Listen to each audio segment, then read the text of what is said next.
aneh. Saya dalam 1 bulan ini 4-5 kali diundang oleh Ustaz Sukri. 2 hari sebelum acara batal dengan alasan macam-macam lah. Saya tahu surat permintaan maaf para mahasiswa. Tetapi itu menunjukkan bahwa ada kultur yang berhenti sebetulnya. Di zaman Orde Baru, dia politiknya otoriter tapi kulturnya liberal. Ada soal di Bandung nyanyi sesuka-sukanya tuh, kita bisa masih nulis dengan cara yang tajam. Tapi pengendalian hanya terjadi ketika kita berupaya untuk mendongkel seluruh perbuatan eksploitasi dari Presiden Soeharto. Itu aja soalnya, hanya dalam soal itu.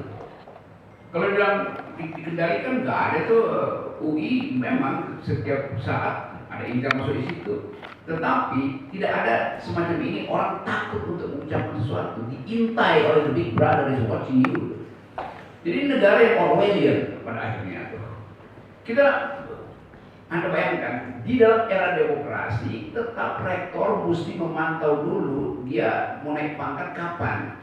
Kalau besok dia mau naik pangkat, maka mahasiswa nggak boleh undang Rocky Gerung di sini, kan? Itu dasarnya.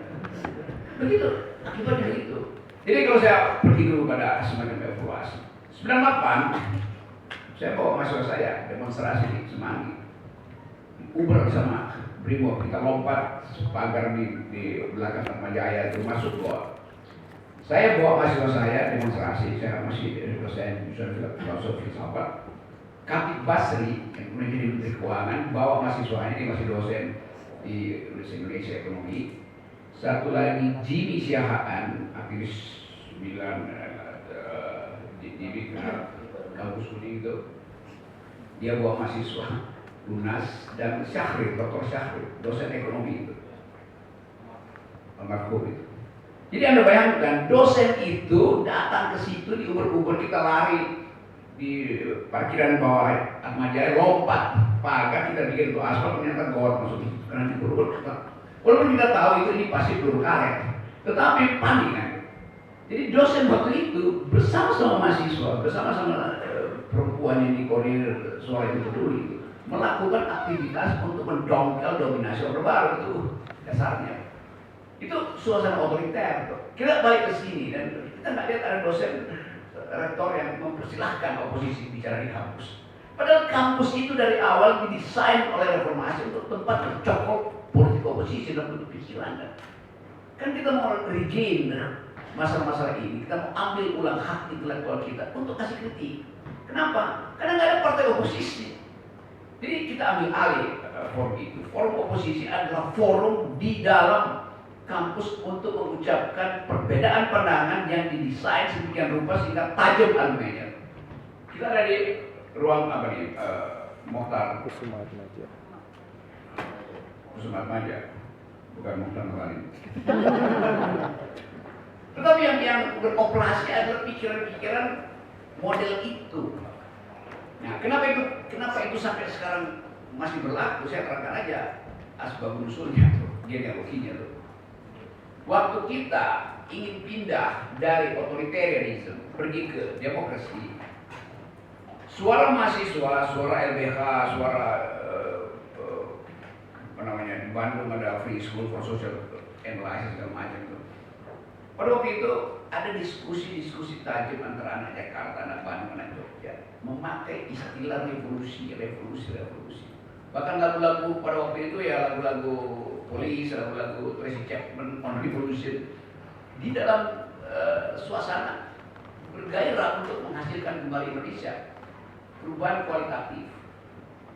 Itu kemudian kira-kira dari akhir 89 termasuk anak-anak ITB yang saya buatin pleidonya itu, termasuk siapa namanya yang macam-macam itu, yang kemudian justru mereka yang pertama-tama aktivis yang cari suaka di istana Jokowi kan, itu sebetulnya. Jadi dari awal kita tahu mental apa sebetulnya yang akan mengisi format reformasi ini.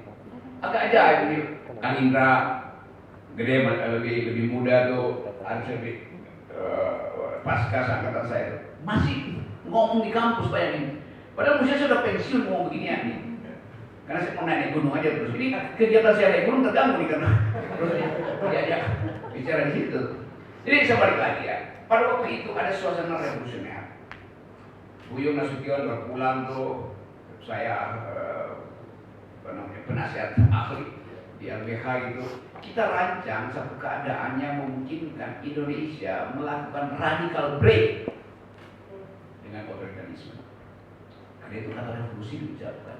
Lalu terjadi peristiwa 98, kan ada problem ekonomi, ada variabel internasional masuk, lalu dianggap oke, Soeharto udahlah, karena Soeharto itu jatuh karena terlalu lama berkuasa, itu nggak ada soal apa-apa. Orang kalau udah lama kan dia udah nggak bisa fokus, bahkan mempertahankan kekuasaan dia udah nggak tahu caranya. Kan udah lama sekali, sama seperti Bu Mega sekarang, dia nggak tahu apa yang dia pikir karena terlalu lama. Apa itu? Oke, jadi pada waktu itu ada suasana revolusioner sehingga kita pakai kata revolusi. Pada waktu gerakan pikiran itu diterjemahkan dalam bentuk gerakan massa, terbelah suasana. Sebagian dari mahasiswa, terutama dari kalangan Muslim, kami, Satuan Aksi Mahasiswa Muslim Indonesia, agak cemas dengan istilah revolusi karena dianggap itu kiri. Dan kami pada waktu itu nggak mau ada semacam pikiran marxisme masuk di dalam mahasiswa. Lalu terbelahlah mahasiswa di dalam konsep. Ada yang tidak setuju pakai kata revolusi, maka dicarilah kata yang lebih enteng sebetulnya, lebih lunak itu, ya lebih ringan, yaitu reformasi. Dari segi perubahan etimologi udah bahaya tuh dari revolusi. Revolusi ada perubahan kualitatif, reformasi ada perubahan kuantitatif. Cuman reformnya aja, formnya dirubah, Pak Indra, rezimnya nggak berubah, kualitas rezimnya nggak berubah. Jadi waktu kita pindah dari istilah revolusi ke reformasi, itu juga udah kita mendefisitkan istilah itu, udah defisit atau udah koruptif kita. Kita tidak teguh lagi pada perjuangan itu, karena oke. Bahkan sekarang ada revolusi, reformasi, restorasi. Restorasinya ada di kejaksaan sekarang. Itu konsekuensi dari pikiran. Karena pada waktu mahasiswa terbagi dua. Ada yang tetap menginginkan revolusi, tetapi reformasi yang diucapkan, maka mereka bikin istilah reformasi total. Kira-kira menuju revolusi itu. Yang lebih sekuler, lebih liberal, anak-anak UI, Trisakti, Atmajaya, Mudas, pakai banner di kepala reformasi total. Teman-teman kami, saya kira pada waktu itu Fahri Hamzah pimpinan utamanya, pakai banner reformasi damai. Jadi kita langsung bisa lihat, oh ini reformasi total, reformasi damai. Reformasi damai ini oke, yang sedikit diasuh secara teologis gitu kan. Yang ini secara sosiologis reformasi total. Tapi nggak ada soal. Ketika 20.000 orang ada di atas atap DPR, maka udah internasional promosikan bahwa itu ada keadaan yang betul-betul chaotic segala macam, lalu publik memihak pada mahasiswa dan akhirnya Presiden Soeharto menyerah.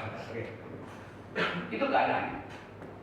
Nah sekarang kita lihat akibat dari gagalnya kita mengucapkan secara final perubahan kualitatif, yang terjadi sekarang ada tukar tambah kuantitatif. Kan itu jadinya kan. Kalau kita bicara sekarang, ya ada kegiatan politik, tapi itu sangat elitis. Kita republik tanpa publik hari ini. Di mana publik? Gak ada. Kita nggak tahu Pak Prabowo ngomong apa dengan Gibran kemarin itu. Ganjar ngomong apa dengan orang-orang di sekitar Puan. Mungkin nggak saling ngomong. Karena itu transaksi yang sangat elitis itu. Tentu kita tahu isinya, tetapi itu kan bahkan untuk mengucapkan, misalnya saya beri contoh musrah kemarin, musyawarah rakyat. Oke. Kita partai apa tuh musrah? Menitipkan 3 nama pada Jokowi untuk dibisikkan pada pimpinan-pimpinan partai. Jadi pemilu buat apa? Jadi presiden memilih presiden dan konyol. Ganjar Pranowo masih ada di dalam hasil riset itu, tapi itu kan riset bulan Mei, bulan Maret. Sebelum Ibu Mega melakukan perampokan terhadap Ganjar dari Jokowi. Jadi Ganjar yang di riset, di survei di bulan Maret Itulah Ganjar yang dititipkan pada Jokowi untuk dibisikkan pada ketua partai. Padahal Ganjar itu udah gak punya Jokowi, bisa nggak gak? Jadi orang bingung Ganjar yang mana? Ganjar yang pada waktu Jokowi musrah betul, tapi Ganjar yang sekarang bukan punya Jokowi, punya Ibu Mega, avatar dari Ganjar kayaknya. Dalam bentuk lebih konyol. Jadi Anda bayangkan yang saya mau terangkan tadi, ada sesuatu yang ajaib di kita. Ada pelembagaan demokrasi, ada pemilu, ada partai, ada sistem hukum, ada KPU. Lembaganya ada. Tetapi tidak mengalir di situ pengertian-pengertian dasar demokrasi. Karena tadi Presiden masih mau membisikkan. Buat apa membisikkan? Dan kita nggak tahu kalau Jokowi misalnya membisikkan pada Prabowo, dia membisikkan nama siapa? Nama Prabowo memang saya. Apa yang mesti dibisikkan? Jadi Jokowi bisa membisikkan 3 orang itu dengan cara diputar-putar. Nah itu yang saya terangkan satu soal. Jadi sebetulnya pada waktu kita pindah dari order otoritarian ke order reformasi, kita sebut itu transisi demokrasi. Yang orang lupa, transisi artinya 2 langkah, langkah keluar dari orde baru dan langkah masuk ke reformasi. Kan itu namanya melangkahkan. Nah kita baru keluar dari, belum masuk ke. Itu soalnya. Nah itu Pak Indra terangkan tadi. Rejimnya masih sama, rejimnya masih ada di halaman orde baru. Belum pindah ke halaman reformasi karena ragu-ragu. Contoh keraguan-raguan itu adalah pakai threshold 20%. Itu kemaksiatan dalam demokrasi itu. Mana ada sistem demokrasi presidensial pakai threshold yang sifatnya parlementarian? Gila. Lalu dicari akal ini buat efisiensi. Gak ada soal efisiensi. Kan dari awal kita ingin ada kompetisi fair. Jadi hambatan konstitusional pertama dalam Rezim Ketatanegaraan adalah dipasangnya 20% itu. Buat apa 20% itu? Buat menghalangi pikiran oposisi. Justru konyolnya di situ. Jadi kita bikin DPR itu terbuka pintunya di 98, sekarang dia kunci dengan 20%. Gemboknya itu kan gembok yang kita buka. Kalian masuk ke Senayan, kami bukakan, rakyat bukain, mahasiswa bukain, lalu masuklah komplotan ini ke situ. Lalu dia kunci kita dengan 20%. Padahal kita ingin dibuka 0% gitu. Sekarang tukar tambah hanya di antara mereka yang punya kuota 20%. Dan itu yang menyebabkan kekacauan hari ini. Nggak bisa menemukan calon presiden dan wakil presiden. Kan itu konyolnya kan. Jadi dia bikin lubang sendiri, dia pusing sendiri sekarang. Sekarang itu tolong siapa ya? Jadi cara berpikir itu, dengan kata lain, kultur oligarki dari awal secara politik maupun ekonomi carry over dari sistem orde baru ke dalam sistem reformasi, masih masuk ke dalam situ. Apalagi yang carry over, feudalisme masih masuk di situ. Nah kerangka ini yang kalau kita bikin evaluasi dibutuhkan tadi radical break. Satu kali lagi ada reformasi dengan kualitas yang betul-betul mengantisipasi perubahan secara radikal. Itu yang kita maksudkan. Itu yang Kang Indra maksudnya, yang saya juga maksudkan. Kalau saya terangkan teorinya macam-macam, terlalu hafal-hafal teori. Tapi ini momentum kita mesti menghasilkan sesuatu. To be or not to be itu. Dasarnya itu. Sekarang kita gembira ada penangkapan Johnny Plate. Ya gembira itu. Karena itu pintu untuk menguji, misalnya mampu nggak Surya Paloh jadi koboi yang jadi pengemis itu. Mau nego lagi dengan Jokowi, coba kita lihat. Jadi bagian ini coba ada antisipasi itu, supaya gagalin pemilu mungkin susah, tapi mengacaukan pemilu supaya kita dibuka kepala bahwa masalah BTS ini bukan cuma Partai Nasdem, uang 8 triliun terlalu besar untuk hanya dipakai oleh satu partai. Dalam pola kita tahu, kalau bicara tape semua dapat pasti itu, supaya semua tutup mulut. Jadi begitu problem kita. Ini coba fokus pada soal itu. Ini bukan saya kompori ya, saya manas-manasin doang nih. Supaya masuk dalam ke publik nanti, pertanyakan 8 triliun itu mungkinkah hanya satu partai? Enggak mungkin. Dia tahu cara menyelamatkan diri. Ini dulu sini. Itu ujian pertama. Jadi kita mau tuntut misalnya Surya Paloh, kalau Anda berani untuk mempersoalkan ketidakadilan itu, buka semua. Apalagi yang dia tahu, Nasdem pernah jadi jaksa agung. Artinya file jaksa agung itu ada di Partai Nasdem. Siapa-siapa yang main di situ di BTS 8 triliun itu kan. Gampang, lebih gampang dari kegiatan membuka berapa 300 triliun di Departemen Keuangan. Ini udah masuk di kejaksaan. Nah, kita mendorong itu sebetulnya sebagai pintu masuk untuk memperlihatkan bahwa mahasiswa tahu persembunyian perkomplotan politik dalam kasus BTS itu. Mungkin semua partai kena dan semua capres kena. Lakukan aja itu. Itu poin pertama. Ini usulan pemerintah ya. Yang kedua adalah tuntut Saudara Mahfud MD untuk benar-benar jadi pembawa berita etik. Sebetulnya Pak Mahfud itu, walaupun dia dengan saya dan saya kritik, dia mau berinvestasi etika ke masyarakat sipil. Ada konsekuensinya. Jangan tanggung. Intinya kan. Mumpung dia lagi jadi Menko Info ad interim, dia punya hak untuk bongkar file-file di situ kan. Baru dia jadi pemimpin etikus, pemimpin etika, bukan sekedar pesuruh presiden untuk oke, tahan sebentar kasusnya nanti mainin lagi.